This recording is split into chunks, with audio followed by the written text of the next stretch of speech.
Madame la Présidente, je m'excuse de ne pas m'être levée. Je travaille toujours m'adapter à mes nouveaux genoux.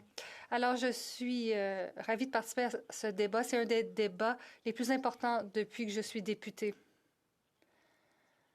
En fait, c'est tout un dilemme. D'abord, je veux reconnaître que nous sommes sur le territoire du peuple algonquin et j'aimerais reconnaître leur patience et leur tolérance à notre égard qui est généreuse, leur dit Miigwech. Il s'agit d'un débat très difficile et ce pour de nombreuses raisons. Et moi, je n'ai pas encore décidé comment je vais voter, ni comme mon collègue de Kitchener Centre. Nous nous penchons sur cette loi et sur les répercussions. Nous nous penchons sur les désavantages qui sont évidents. Je dois vous dire que ça va être un peu plus juridique. Je vais parler d'interprétation de loi et comparer avec les faits pour voir où on en est. Alors, je suis aux prises avec deux questions aujourd'hui. Comment voter, mais aussi comment analyser la question juridique. Dans le cadre de ce débat aujourd'hui, et je sais que de 7 heures à minuit demain, le lendemain et le surlendemain, et en partie lundi, nous allons entendre un débat qui sera très émotif. Les deux côtés ont déjà participé à ce débat. On a lancé toutes sortes d'arguments et je crois que les Canadiens doivent savoir ce dont on parle et je vais faire de mon mieux pour les aider à cet égard. Bon, quelle est la loi? Qu'est-ce que c'est la loi sur les mesures d'urgence? Il est important de dire que ce n'est pas la loi sur les mesures de guerre. La loi sur les mesures de guerre, telle qu'utilisée par le père du premier ministre actuel, Pierre Trudeau, était une violation des droits et des libertés partout au pays. C'était une suspension des libertés civiles partout et en même temps. Ça touchait les gens du Québec, les gens qui n'avaient rien à voir avec ce qui se passait. Il y a eu des excuses d'ailleurs à la dernière législature. Nous comprenons, et soit dit en passant, quand la loi sur les mesures de guerre a été évoquée dans les années 70, les policiers à Vancouver sont allés dans des camps de paix et ont commencé à battre les gens. Alors là, on ne parle pas de cela. On parle, en fait, on parle de parlementaires qui, dans les années 80, quand il n'y avait aucune urgence à laquelle il fallait réagir, ils se sont demandé comment on pourrait réagir à une urgence. Ils se sont penchés sur les guerres, les catastrophes naturelles et ceci, et c'est ce que le gouvernement a évoqué. On parle d'une urgence de l'ordre public. Mais ils ont dit clairement que cette loi implique qu'on ne peut pas faire appel aux forces armées. Les droits et libertés seront honorés. Et contrairement à la loi sur les mesures d'urgence, on crée une surveillance parlementaire. Et c'est en partie ce qu'on fait aujourd'hui. Quand on évoque cette loi, le Parlement doit en débattre pendant 7 jours et voter. Et le Parlement aura un comité qui va continuer à surveiller ce qui va se passer en vertu de cette loi pour veiller à ce que ce soit conforme à la loi. 20 députés et 10 sénateurs à tout moment, pendant la durée de 30 jours de cette déclaration d'urgence, peuvent se réunir et demander que nous débattions de cette question de nouveau et votions de nouveau. Dans un gouvernement minoritaire, ça veut dire que l'exécutif, c'est-à-dire le cabinet, le premier ministre, n'ont pas le pouvoir de mettre en œuvre la loi. Ils peuvent faire la déclaration d'urgence. Alors ça, c'est décrit comme une urgence d'ordre public. Et ce que ça veut dire en vertu de la loi, c'est une urgence qui survient en raison de menaces à la sécurité du Canada et assez grave pour être une urgence nationale. Bon, j'ai analysé cette définition et les mots menace à la sécurité du Canada ne sont pas les mots qui ont une signification nécessairement simple. Non. En fait, c'est décrit comme étant la signification qu'on trouve dans la loi sur le SCRS. Alors, il faut consulter une autre loi pour trouver la définition pour la menace à la sécurité du Canada. C'est fascinant. Je suis peut-être la première à en parler. La menace à la sécurité du Canada dans la loi sur le SCRS est définie avec 4 points. Alors, je vais seulement vous lire B parce que c'est celui qui est le plus pertinent aujourd'hui. Et ça comprend influence étrangère au Canada qui nuit aux intérêts du Canada et qui sont clandestins ou qui impliquent la menace à toute personne. La deuxième partie de cette définition qu'on obtient de la loi sur le SCRS dit qu'il faut qu'il y ait une menace à la sécurité du Canada. C'est ce que je viens de vous lire dans la définition. Il faut aussi que ce soit assez grave pour que ce soit une urgence nationale.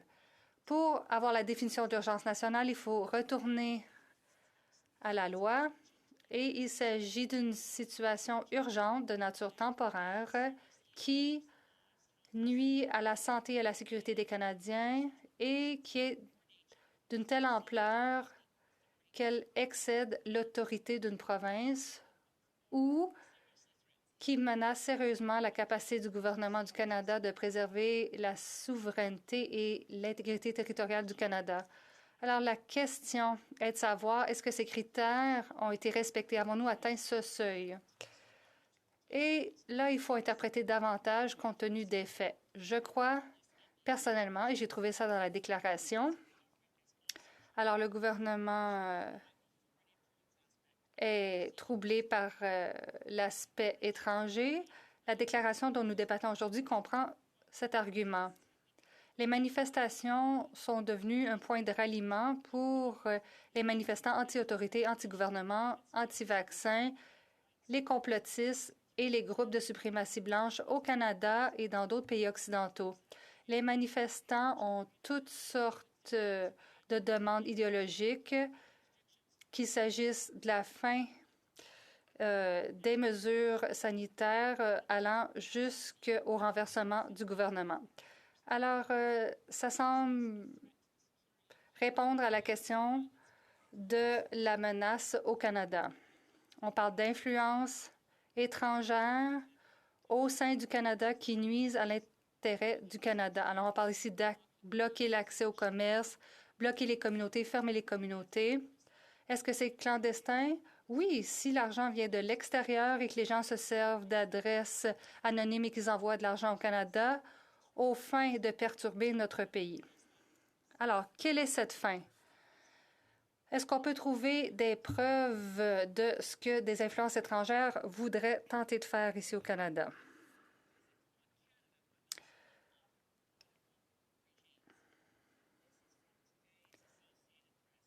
Ceci est tiré de la presse. Quelle pourrait être l'influence sur la politique américaine? On dit que ce qu'on voit et les diverses manifestations au Canada visent vraiment à énergiser les politiques conservatrices aux États-Unis et ailleurs. Les républicains, selon l'article, croient que de défendre les manifestants dans le Nord va aider le financement pour les élections de mi-mandat aux États-Unis.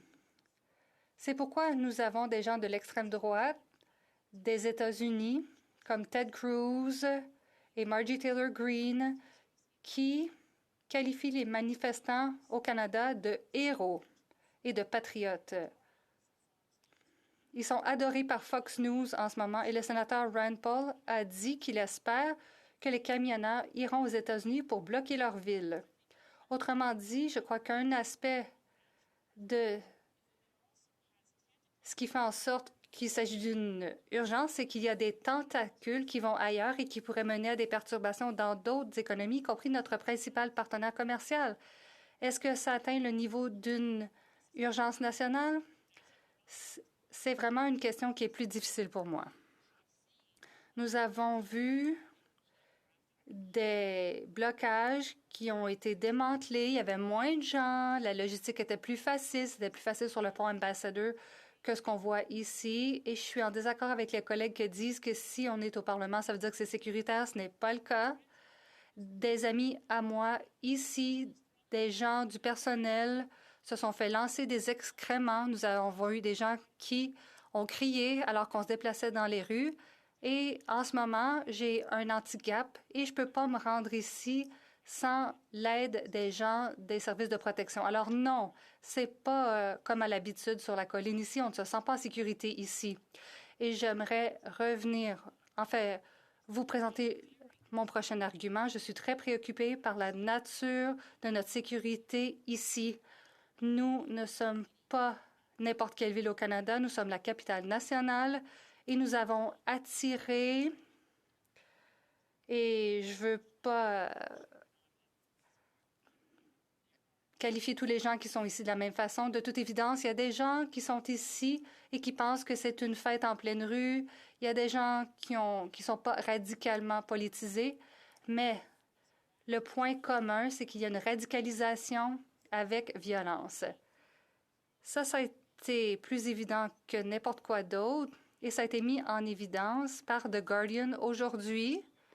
Un article d'un journaliste canadien que je connais depuis des années. Justin Ling se distingue dans cette crise. Il fait vraiment du bon journalisme. Aujourd'hui, dans The Guardian, voici le titre. Le Canada a été averti que des extrémistes violents allaient infiltrer le convoi. Le député de Medicine Hat, Carson Warner, a soulevé ce point plus tôt aujourd'hui. Il a dit que ce n'est pas la faute des manifestants qu'ils ont été infiltrés exactement. Selon l'article du Guardian aujourd'hui du journaliste canadien Justin Ling, des évaluations du centre d'évaluation qui comprend le SCRS a signalé, avant même que le convoi arrive, que les organisateurs du convoi faisaient la promotion de la guerre civile. On a parlé de l'insurrection du 6 janvier au Capitole. On fait donc la promotion de la théorie qui veut que l'élection a été volée à Trump. Alors, selon Justin Ling, la police d'Ottawa avait été avertie de ce qui s'en venait à Ottawa. Ce n'était pas un secret. Ils n'ont pas caché le fait qu'ils s'en venaient à Ottawa. Et quand tout sera fini, il faudra savoir ce qui s'est passé dans la chaîne de commandement à la police d'Ottawa pour qu'on fasse fi de ces avertissements. Certains agents, pas tous, mais certains ont accueilli le convoi.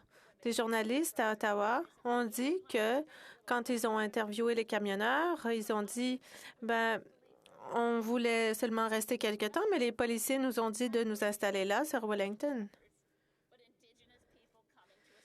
Et si ça avait été des peuples autochtones qui venaient manifester, ils n'auraient même pas pu arriver avec un petit bâton. Ils n'auraient pas pu planter un petit bâton dans le sol, sans compter construire des cabanes. Et bon, on n'avait pas besoin de la loi sur les mesures d'urgence pour s'en prendre brutalement aux Autochtones. Nous savons maintenant que plusieurs des participants au convoi ont l'intention de rester. Je ne veux pas avoir à me soucier de tout ce qui apparaît dans Twitter, mais je sais que dans les médias sociaux, on dit « Rendez-vous à Victoria, on va prendre l'Assemblée législative, on ne partira pas tant que les obligations ne seront pas levées. » Nous allons demander à ce que les obligations, les restrictions soient toutes tombées. À la suite des avertissements de iTax, On a dit justement que l'utilisation des véhicules, de l'essence et autres éléments pourrait présenter une menace de violence. Et on a demandé, nous, beaucoup d'entre nous, en se présentant sur la colline, on a demandé aux agents, savons-nous ce qui se trouve dans ces camions? Mais on ne le sait pas. Alors, je pense qu'on a une situation devant nous qui est devenue insoutenable, dangereuse, mais je ne suis pas encore à l'aise de voter en faveur de la motion. Et je vais vous dire pourquoi. Les réglementations telles que décrites sont très larges. Quand le premier ministre a dit que ça allait être invoqué, il a dit que ce serait circonscrit de manière géographique pour les secteurs où on a besoin de protéger la vie, la santé, puisqu'on ne peut pas forcément le faire avec les lois qui existent. Mais on nous a promis quelque chose de très limité et précis, mais les mesures définissent infrastructures comme pratiquement tout et on dit que ça s'applique partout au Canada. La désignation de ces endroits en vertu de l'article 6 de la réglementation est bien trop large et s'applique à tout le Canada. Alors voilà une inquiétude que j'ai. Et beaucoup d'autres ont demandé de la clarté. À quel niveau de soutien financier, avec quel genre de dons on peut suspendre un compte de banque? Je ne crois pas que le gouvernement du Canada a l'intention de saisir le compte de banque de quelqu'un qui aurait fait un don de 20 dans GoFundMe pour le convoi de la liberté. Je pense qu'on cherche des connexions plus étroites, le genre de connexions qui mettront la pression pour évacuer le convoi. Et prendre des mesures aussi qui rendront la difficile aux camionneurs pour leur gagne-pain. Mais bon, je n'ai pas entendu dire qu'on ne saisirait pas des comptes de banque associés à des dons de 20 $. Je pense que la réglementation va trop loin. J'entends aussi souvent des préoccupations à savoir comment savoir que ces mesures n'auront pas une incidence négative sur la liberté d'expression.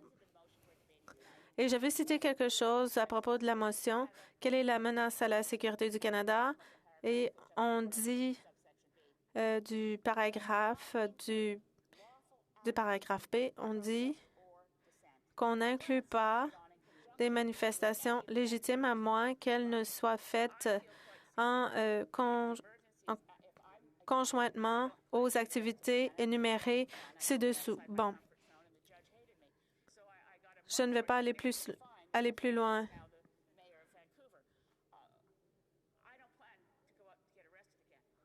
Je ne vais pas me faire arrêter à nouveau, mais je pense que la désobéissance civile est une chose essentielle dans notre société. Mahatma Gandhi a exercé la désobéissance civile, Martin Luther King également.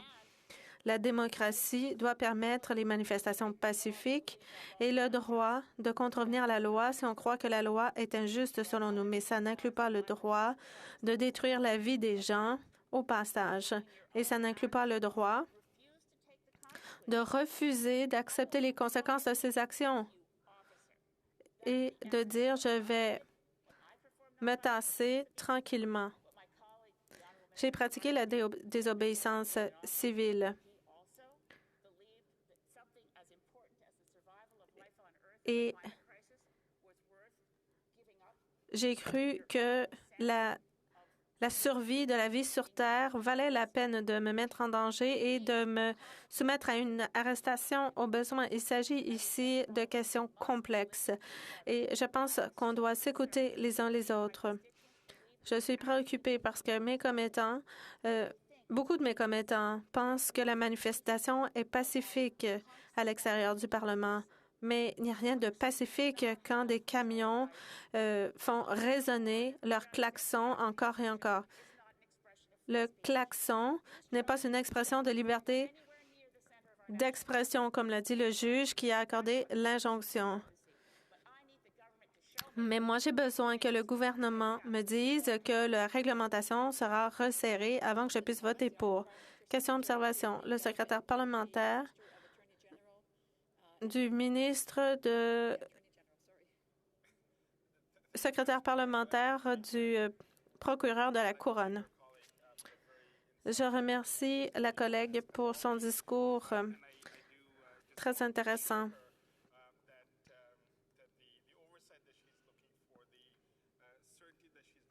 La certitude qu'elle recherche existe dans la réglementation.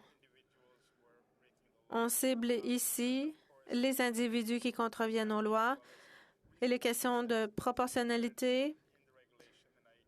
Les mesures sont raisonnables et je l'invite à y réfléchir. Il faut faire la distinction entre ceux qui ont fait un don de bonne foi avec de bonnes intentions et ceux qui auraient fait un don avec l'intention de contrevenir aux lois. Alors oui, cet aspect raisonnable est déjà prévu dans la réglementation. L'honorable député de Saanich Gulf Islands. Merci, Madame la Présidente. Je dirais à mon honorable collègue, lisez les mesures d'urgence, la réglementation. Cette précision n'existe pas, c'est beaucoup trop large.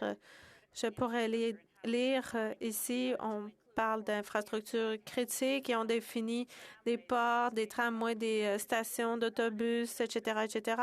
Ce n'est pas spécifique aux circonstances actuelles et c'est ce qui m'empêche de voter oui parce que, bon, je sais qu'on est quand même en situation de crise quand même. L'honorable député de Yorkton-Melville. Merci, Madame la Présidente.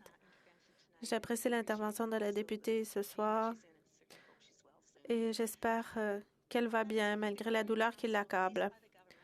Le décret du gouvernement permet au gouvernement de faire ce qui suit et je pense que ça peut ajouter aux préoccupations de la collègue à propos de la certitude. Je vais citer le décret, donc, d'autres mesures temporaires autorisées en vertu de l'article 19 de la Loi sur les mesures d'urgence qui ne sont pas connues à l'heure actuelle. Alors, le gouvernement s'autorise des pouvoirs illimités. Et on l'a déjà vu, notamment avec les documents du laboratoire de Winnipeg, le scandale de SNC-Lavalin. Tout ça a prouvé que le premier ministre a très peu d'égards à propos de la supervision du Parlement. Alors, croit-elle que c'est une préoccupation à ajouter à ses inquiétudes?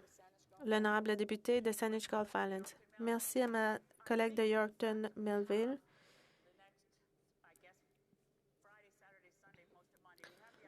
Bon, au cours des prochains jours, enfin, on débat depuis une journée, on aura quelques jours de débat, on aura l'occasion de cibler ce qui doit être peut-être modifié et voir où nous en sommes maintenant parce que, bon, nous sommes aux prises avec une manifestation bien enracinée qui a fermé le centre-ville d'Ottawa et qui menace la procédure parlementaire. Nous avons l'occasion, grâce à ce débat, j'espère que les députés du gouvernement le diront. Bon, oui, précisons les choses dans ce décret. On ne veut pas se donner un chèque en blanc.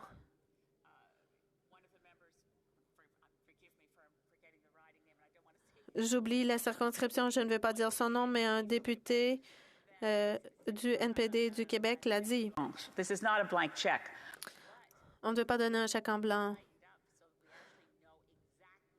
Et il ne s'agit pas d'un chèque en blanc qu'il a dit, mais je pense qu'on pourrait resserrer la réglementation. On devrait cibler davantage des choses géographiquement et quant aux circonstances. Présidente, et je remercie ma collègue de Saanich Gulf Island pour son intervention. Je la reconnais comme une grande démocrate, peut-être une des plus grandes même démocrates qu'on a dans cette Chambre.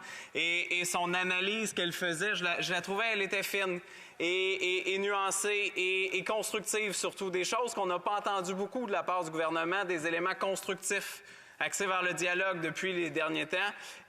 J'ai mal à ma démocratie, moi aussi, dans les circonstances, et ça me questionne énormément qu'on utilise un moyen aussi radical qu'une loi sur les mesures d'urgence. J'aimerais l'entendre sur comment elle perçoit l'arrogance, l'improvisation, la démagogie qu'on entend de la part du gouvernement, particulièrement depuis qu'ils ont fait l'annonce de l'utilisation de la loi des mesures d'urgence. Merci, Madame la Présidente. The honourable member for Saanich Gulf Islands. L'honorable député de Saanich Gulf Islands. En particulièrement avec la question de le niveau d'émotion dans les discours, dans les deux côtés de ce débat. Ce n'est pas quelque chose qui a aidé notre société pour trouver une solution qui va unifier notre pays et nos provinces. Et je suis déçue par le niveau de discours qui dit, peut-être c'est un anglicisme, mais démoniser les autres, les personnes dans l'autre côté du débat. Dans tous les débats au Canada, nous sommes ensemble avec un degré de respect entre nous. C'est essentiel. C'est une des choses qui définissent le Canada. Nous ne sommes pas un pays qui est divisé avec les choses comme, et je suis certaine ce n'est pas un mot en français, the dog whistles. C'est pour moi, c'est... Sorry, I've been trying to give the honourable. J'essayais de donner un signal à la députée pour qu'on puisse passer aux autres questions. Question observation, l'honorable député de Winnipeg Centre. Merci, Madame la Présidente. Au cours des derniers jours, Madame la Présidente, j'ai entendu des déclarations contre les Autochtones et racistes à propos de ce qui se passe à l'extérieur. Il s'agit à l'extérieur d'une occupation illégale et d'être stigmatisé et très violent pour les Autochtones de partout au pays. J'aimerais lire quelque chose pour la députée très rapidement. Et c'est un extrait de l'article du Guardian. Elle dit « Il se passe beaucoup de choses dans le monde. Si vous n'êtes pas Canadien, eh bien, les manifestations à Ottawa ne sont peut-être pas sur votre radar, mais vous devriez être inquiet et vous devriez prêter attention à ce qui se passe à Ottawa. Ce n'est pas une manifestation de citoyens frustrés. Il s'agit d'un mouvement qui crée une impression de mouvement citoyen, mais qui est financé par des groupes d'extrême droite et financé par d'autres organisations. Nous savons que les Soldiers of Odin et les Yellow Jackets sont impliqués. Ils posent des menaces pour notre démocratie. Alors, j'aimerais prévenir la députée. Peut-être qu'elle peut parler des Autochtones comme des exemples. On parle ici à l'extérieur d'un mouvement de suprémacistes blancs. Peut-être que l'honorable député de Saanich Gulf Islands. Je remercie mon honorable collègue de Winnipeg Centre et j'ai dit exactement ceci au député de Regina Capel qui disait que le gouvernement était hypocrite parce qu'il n'avait pas réprimé les Wet'suwet'en. Mais les chefs héréditaires Wet'suwet'en disposent de droits légaux découlant de décisions des tribunaux et de droits de traité. Je suis tout à fait d'accord avec elle. Je n'ajouterai rien. Je suis tout à fait d'accord avec ce qu'elle a dit. La salle, les Chines. Dorval, la Chine, la salle. Une brève question. OK. Thank you, Madam Speaker. Merci, Madame la Présidente. J'aimerais remercier l'honorable députée pour son discours. Elle est toujours éloquente. Je pense que nous avons tous appris quelque chose dans son discours aujourd'hui. Que devrait faire un premier ministre avant de déclarer une situation de crise? Quel genre de tort doit un pays quel genre de tort doit subir un pays avant de déclarer une situation de crise? Une réponse brève. J'ai l'intention que la Ville d'Ottawa est dans la situation d'une femme battue à qui la police demanderait est-ce que votre mari a utilisé une arme contre vous? Vous a-t-il violenté? Mais bon, on a trouvé des armes à coups. On ne peut plus attendre pour résoudre le problème. On sait très bien que des groupes de l'alt-right sont infiltrés. On ne peut pas attendre.